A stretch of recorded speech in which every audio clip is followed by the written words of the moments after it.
करेजा, कोई खेल बाकी नहीं, हमने सब खेल खेले हैं। और ये जो रंगदार बता रहे हैं खुद को हर शहर के लोग, सबके गुरु हम, सब हमारे चेले हैं।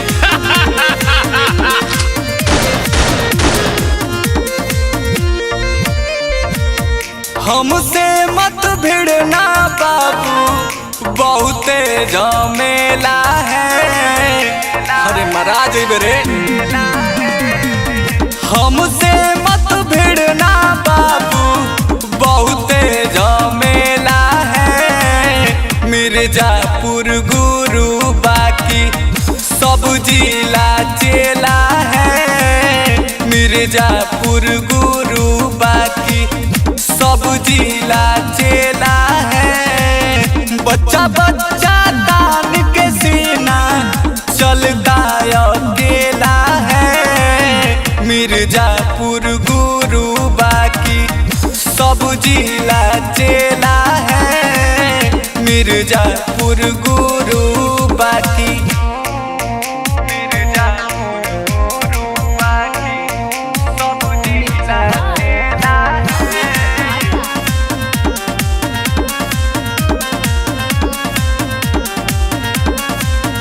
गोली हथियार पिस्टल काटा सब चलावेला।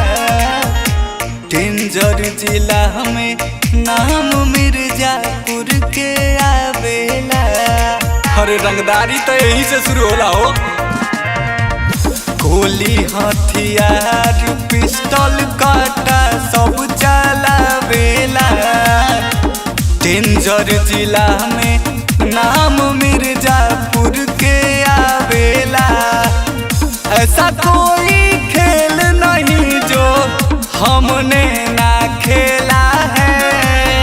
ऐसा कोई खेल नहीं जो हमने ना खेला है। मिर्जापुर गुरु बाकी सब जिला चेला है। मिर्जापुर गुरु बाकी सब जिला चेला है। मिर्जापुर गुरु बाकी मिर्जापुर गुरु बाकी सब जिला चेला है।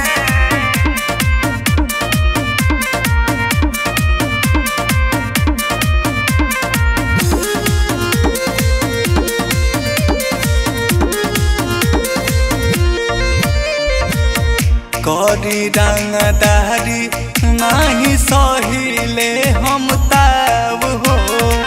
सर्च कल गूगल पहबा देवा पंडित नाम हो। करेजा नमवे काफी बाहो। करी रंगदारी नहीं सहिले हम ताब हो। सर्च कल गूगल बाबा देवा पंडित नाम हो। नमवाया मित का सुन के दुश्मन भी हिला है। नमवाया मित का सुन के दुश्मन भी हिला है। मिर्जापुर गुरु बाकी सब जिला चेला है। मिर्जापुर गुरु बाकी सब जिला चेला है। मिर्जापुर गुरु बाकी यूपी 63 मतलब रंगदारी का अड्डा।